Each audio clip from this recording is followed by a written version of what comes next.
Hello friends. A month ago, I had made a video on my choice of atheism, on why I choose to be an atheist. The gist of the reason was that my sense of awe and wonder and amazement is very dear to me, and I find it diminishing greatly if I consider a powerful creator of the universe. I wanted to share some of that thought process. Um I wanted to illustrate some of that thought process in one of my nature walks today.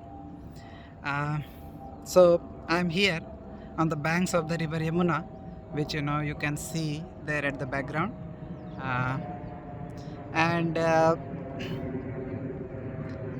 plane is going above me right now. So such walks are very dear to me. I enjoy them a lot, and the main feeling, the main idea that I enjoy in such walks is that very same sense of awe, wonder, amazement, right? So let me share some of that with you, some of my thought process with you. See, I'm right now uh, beside this people tree, which seems to be at least 100 years old, right? Based on it is a slow growing tree, and based on how it has spread out, uh, we can say that it is definitely more than 100 years old. Most probably not more than 200, but definitely it seems to be more than 100 years old. So it is on the banks of this river Yamuna, which is coming all the way from Himalayas and goes all the way to Bay of Bengal. It joins the famous Ganga river at Allahabad, and then the two rivers meet the Bay of Bengal in Bangladesh. So if all of this you can take any aspect of this, this tree, this people tree, uh, what must be its experience of more than 100 years of standing here on the banks of Yamuna, and what must be its experience of life and universe. Definitely it would be very different from a human experience, but nevertheless it is some kind of living experience that it has gone through. And what was that experience, and what must it be feeling, in double inverted commas, because that feeling is not in the same sense as the human feeling, but in whatever sense it senses the environment, what must be it sensing 100 years ago and today, and so on. So all of this, even the water coming all the way from the Himalayas going towards Bay of Bengal, sustaining so much life, sustaining civilization since thousands of years, if not tens of thousands of years, right? All of this is magical, even other aspects of life. This tree has these leaves, and the leaves, you see, this grass has completely different leaves, right? And that tree, this grass, this is my food, all of these are made up of the same proteins. Even this insect here, all four are made up of the same basic ingredients, right? Same 20 amino acids. I mean, so much variety, right? That leaf is, every patch of land, tiniest patch of land, has different insects, and is full of life. You see, here is a ant colony, a small ant colony, right? I mean, life, which seems to be so difficult, seems to be so fragile, I mean, magical, or so non-obvious, It does not seem to be a natural result of simple processes. It is a very complex, amazing thing which we cannot explain fully.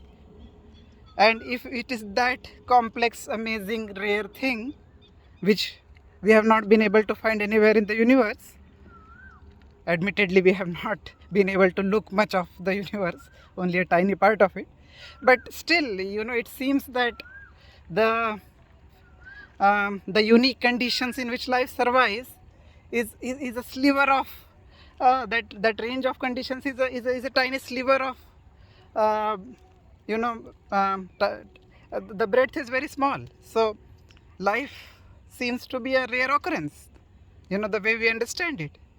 So how is every tiny of life? I'm not choosing any of these places to explore, but wherever I zoom in, wherever I look, there are insects, there are bacteria, right? So yeah, see here, right? I did not choose this place to zoom, but we see two insects there, right? So how is the magic of life so easy and so common everywhere on earth? Every patch of land, every patch of water, it is very difficult to find it completely free of life, completely sterile.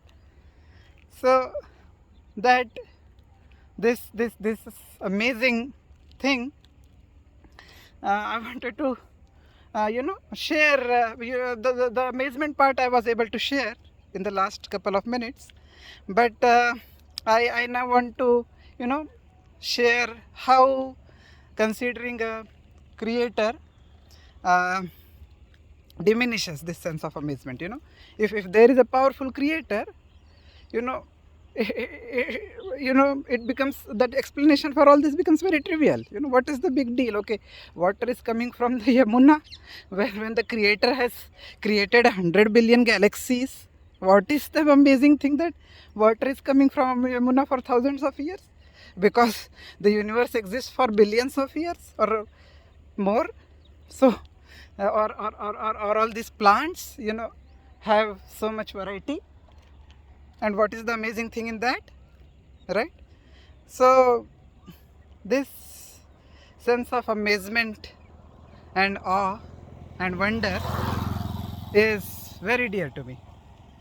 And that is why, even though I know and understand that one cannot be certain what is and what isn't, whether God is or isn't. And God itself is a word which means so many different things to different people. So denying all of those conceptions, all of those ideas, seems arrogant. But still I choose to not believe in those, and rather believe in atheism, or not believe in a God or a powerful creator.